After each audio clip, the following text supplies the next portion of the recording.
Cualquier cosa, si alguien se pierde, ya lo grabo. Bien, la siguiente cantidad física que vamos a ver, habíamos visto el, el recorrido angular, la velocidad angular y ahora lo que produce esa velocidad. Pues para poder dar un giro, yo necesito hacer una acción que va a ser lo equivalente a cuando yo quería provocar un movimiento lineal, necesito aplicar una fuerza. En el caso del movimiento rotatorio, lo que yo tengo que aplicar es un torque, que es lo que figura ahí, ¿no? Si yo quiero aplicar ese movimiento rotatorio en la tapita de la gaseosa, necesito aplicar un torque, que es la influencia externa que produce el giro. Vemos un poquito de esto más adelante. Por ahora, tómense lo que para el movimiento rotatorio tengo que hacer un torque. Eso así se denomina la influencia externa que yo tengo que hacer. Y esto es lo que yo le había dicho, que un objeto que no está tambaleando, porque ya, si el objeto ya no está girando en forma regular, sino que empieza a tambalearse, o sea, empieza a moverse para distintas direcciones, ya no es tan fácil, y está libre de torques externos, o sea, nada le está haciendo una aceleración, nada le está provocando una aceleración angular, rota a una velocidad angular constante. Como les dije, es el planeta Tierra. En el caso del sube y baja que está equilibrado, en el caso ideal de que esté equilibrado, recibe un torque neto cero. Eso es lo ideal que nosotros tenemos para un sube y baja, que las dos personas tengan casi el mismo punto y estén a la misma distancia del pivot. En ese caso, los torques que va a recibir ese sube y baja van a ser, la sumatoria va a ser cero. Entonces va a tener una velocidad angular constante, que es lo que vamos a querer buscar. Esto se puede lograr de varias maneras, cuando está quieto horizontal, si está quieto apoyado, o está haciendo un giro en cualquier dirección, a velocidades angulares constantes. Y acá vamos a ver esta segunda pregunta y nos vamos a quedar acá hoy. La segunda pregunta es muy conceptual. ¿Por qué necesita un pivot? ¿Para qué yo necesito ese apoyo que tiene en el medio? ¿Qué pasa si no lo tiene? Bueno, lo necesitamos para varias cosas. Uno, ese pivot tiene que soportar el peso del sube y baja de los ocupantes. Si nosotros hacemos un diagrama de fuerzas, vamos a tener en los dos extremos del sube y baja las fuerzas, pesos de los ocupantes, y además el peso de la misma tabla.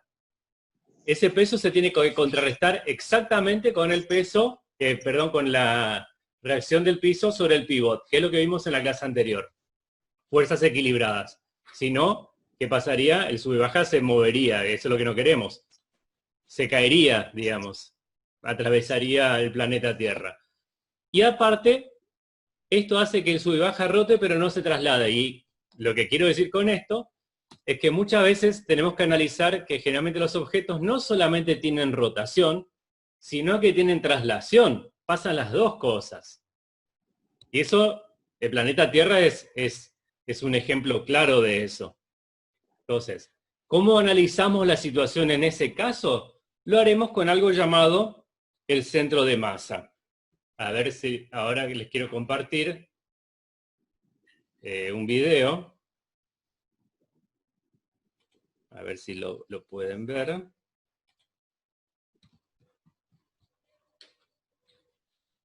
Tengan un poco de paciencia.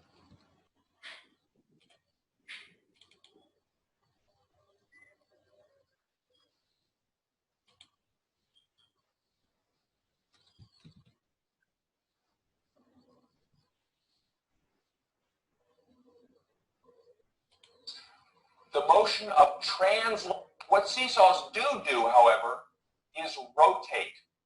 So we're looking at applicability is another Newton's first law, but now I can show you that seesaw board. Bien, gracias por la paciencia. Ahora vamos a ver si pueden ver. Avísenme cuando vean el video. Sí, se ve, bro. Bien. Está bueno. Bueno, para no tener que filmarlo yo, aunque ahora mi hijo se compró una camarita esa GoPro, así que quizá haga las filmaciones para la próxima, ya aprovecho algo que se filmó. Entonces, fíjense qué pasa acá. Lo que va a ser movimiento rotatorio de una tabla, del supuesto sube y baja en miniatura, pero ahora sin el pivot. Ahora se puede trasladar. Así que ese es el movimiento. Fue demasiado rápido, así que vamos a hacerlo un poquito más lento. Vamos a ver un poquito, avanzamos un poquito más. Ahí está, en cámara lenta. Fíjense lo que pasa con el movimiento del sube y baja, digamos. Rota y se traslada. Y ahí podemos ver que tiene una cierta dinámica que podemos analizar. ¿El rototraslación era eso, profe? Image motion of an extended object. ¿Cómo? ¿El de traslación? ¿Rototraslación era eso? Sí, Pues o yo sea, estoy equivocado. tiene los dos movimientos. Tiene movimiento de traslación y tiene movimiento de rotación. ¿Cómo hacemos en este caso para analizar? Porque se complica la cosa. Tenemos dos movimientos para analizar. Lo que hacemos y en forma se usa mucho en la física es dividir las dos cosas. Así como hicimos el movimiento parabólico, que se analizaba el movimiento en dirección X, en el movimiento en dirección Y y el movimiento en dirección X, acá vamos a dividir el movimiento de rotación del movimiento de traslación. Vamos a ver que un objeto que rota describe un movimiento parabólico también. Si ustedes lo ven acá, describe ese movimiento parabólico, pero rotando alrededor de un punto particular, que es el punto que le dije antes. ¿Cómo se llama ese punto? Centro de masa, ¿puede ser? Centro de masa. Entonces, un objeto que se mueve por forma parabólica o cualquier movimiento además del movimiento rotatorio, hace el movimiento como si fuera, hasta ahora habíamos considerado que el objeto era como un punto. Ahora tiene eso, pero ese punto que me marca esta parábola es el centro de masa alrededor del cual el objeto puede girar. En este caso era una tabla bastante homogénea, así que el centro de masa está más o menos en la mitad. Puede darse otro caso, fíjense, a ver, vamos a ver un poquito más en el video. En este caso del martillo, ¿dónde está el centro de masa de este martillo? Lo pesado, o sea, la cabeza del martillo. Claro, el centro de masa se ubica, es el lugar que, digamos, el punto medio de todas las masas del sistema. Entonces, en este caso, el centro de masa no va a estar en la mitad, porque si no, esta parte pesaría mucho menos que esta, sino que está más cerca de la cabeza del martillo. Y acá vamos a ver que hace el mismo movimiento, pero su centro de masa es otro. Acá lo vamos a ver un poquito. A ver, ahí está. Tiramos el martillo. Y otra vez describe ese movimiento. Incluso hay objetos que tienen su centro de masa fuera del objeto. ¿Cuál sería un caso común? O no sé si es tan común, pero conocido.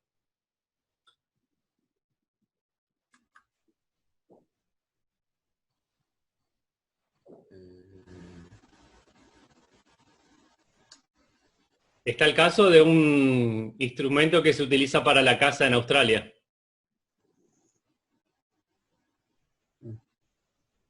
El boomerang es un objeto que tiene su centro de masa fuera del objeto. Como tiene esa forma así y el centro de masa está en el medio, eso hace que tenga ese movimiento particular y vaya describiendo ese movimiento que vuelve al lugar de origen. Entonces, pueden pasar distintas cosas con el centro de masa. Y fíjense este caso de una esfera.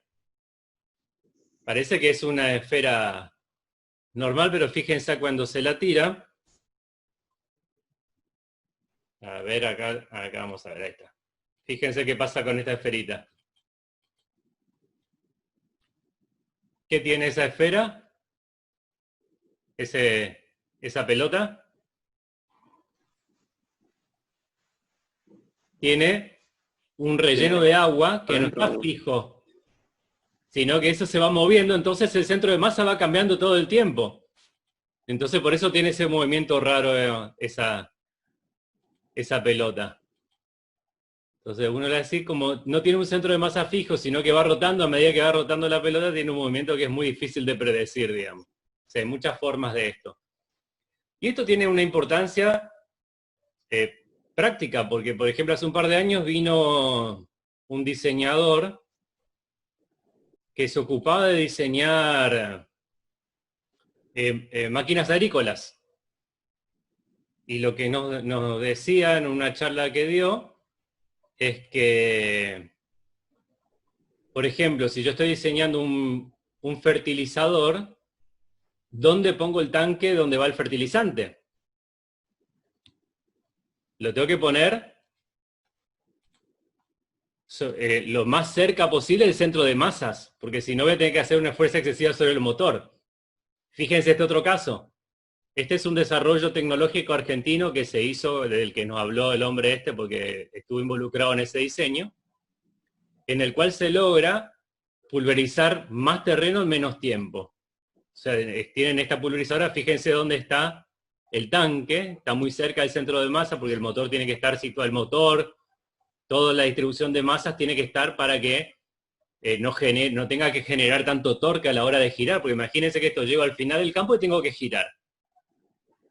Y estas alas se pudieron hacer mucho más, de mucha mayor longitud para la misma capacidad del motor que tiene el tractor, debido a que están hechas de fibra de carbono. Este es un desarrollo que se hizo en Argentina y lo terminó comprando John Deere. O sea, imagínense que este era un diseñador industrial que se dedicó toda su vida profesional a la fabricación de máquinas agrícolas. El mismo concepto también si yo quiero hacer un auto de Fórmula 1. Si yo tengo que hacer que tenga un cierto giro, tengo que calcular el centro de masas para favorecer el giro, digamos. Y quería terminar esta parte teórica mostrándole, lastimosamente, ahora no podemos salir al aire libre, pero acá está lo que hicieron sus compañeros. ¿Lo ven ahí? ¿Se ve la imagen? Sí, profe. Cuando vuelvan van a ver, ya lo hicimos el trabajo práctico. Cuando vuelvan van a ver que algunos de estos son estudiantes todavía de la carrera, algunos no. Hicimos la parte práctica de lo que vimos hoy. A ver si está acá.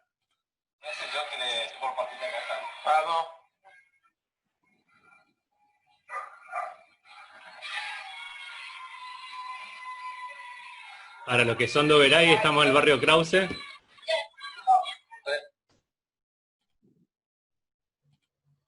Ahí está. Y también hicieron, y esto sí capaz que lo pueden hacer en sus casas, lo vamos a hacer para el próximo, quizá para este práctico les pida también, ver el centro de masa de distintos objetos en forma práctica, digamos. Acá lo que vimos esto, el sub y baja, equilibrado.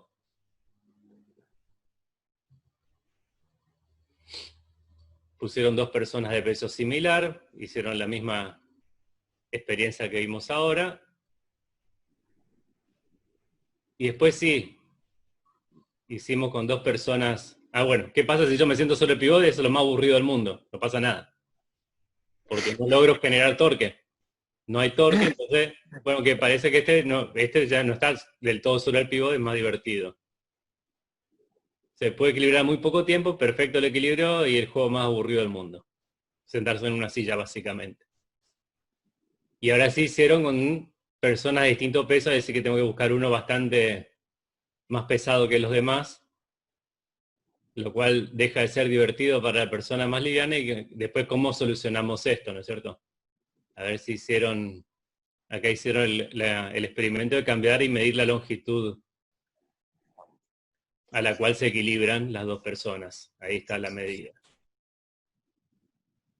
Está un experimento de torque. Y después sí, esto sí que podemos llegar a hacer en nuestras casas, ver de cuántas formas podemos rotar los objetos y cuál es su centro de masa aproximado. Está como en el video es más interesante si lo hacemos en movimiento más lento. Aparte, generalmente vamos a tener, esto tiene que ver con algo que no vimos hoy, pero lo vamos a ver en la próxima clase, que es el momento de inercia. Vamos a ver qué objetos giran de distintas maneras o rotan de distintas maneras dependiendo de sobre qué eje giran. Y eso tiene que ver con la distribución de masas de ese objeto. Ahí eso es lo que hicieron, y quizás esto es lo que les pida para que resuelvan. Bien, ahí están los trabajos, después les comparto, lo voy a compartir en el Facebook, ahí están los chicos del año 2011, o 2016, no fue hace tanto. Así que están todavía por la facultad estos chicos. Bien. Para terminar esta parte, no vamos a avanzar más en teoría porque ya se nos fue la hora. La idea es que ahora les voy a mandar un práctico que van a hacer lo siguiente, de temas anteriores. Van a construir un vehículo que funcione con acción y reacción. Hay muchos por internet, le digo vehículo, le quería decir que tenga, no es necesario que tenga ruedas, puede ser una lancha, puede ser un autito, que se mueva no por electricidad, ni por una de esas, ni por fricción, sino que lo haga con algún tipo de movimiento de acción y reacción, y ustedes tienen que hacerlo y filmar un pequeño video o fotos del mismo. Eso va a ser una de las cosas. Y en segundo lugar van a tener que calcular el consumo eléctrico de un estudio. Ustedes hacen un estudio de diseño industrial que necesitan tener máquinas, computadoras, etcétera. Bueno, ¿cuánto vamos a consumir de energía por mes? ¿Ah? Y eso lo calculan por lo que vimos en la clase pasada. ¿Se acuerdan que vimos potencia? Y eso tiene que ver con los kilowatts por hora. Por ejemplo, si yo tengo un foquito que consume 11 kilowatts, su potencia es 11 kilowatts, perdón. ¿Cómo calculo cuánto consume en una hora? Es fácil, por eso existe el kilowatt por hora como medida de energía. En una hora consume 11 kilowatts por hora. En 10 horas consumirá 11 por 10, 110 kilowatts por hora. Y así pueden calcular la potencia de cada uno de los aparatos. Y cuánto sale de la página de EMSA, ustedes pueden mirar cuánto sale la energía, porque encima tiene ciertas escalas eso, así que ahí es donde se complica un poquito el tema del cálculo de la energía. Y por último, que me averigüen cuánto me saldría de inversión inicial hacer eso mismo, pero con energía solar. Así ya entramos en tema de energía, que va a ser uno de los próximos temas que vamos a ver.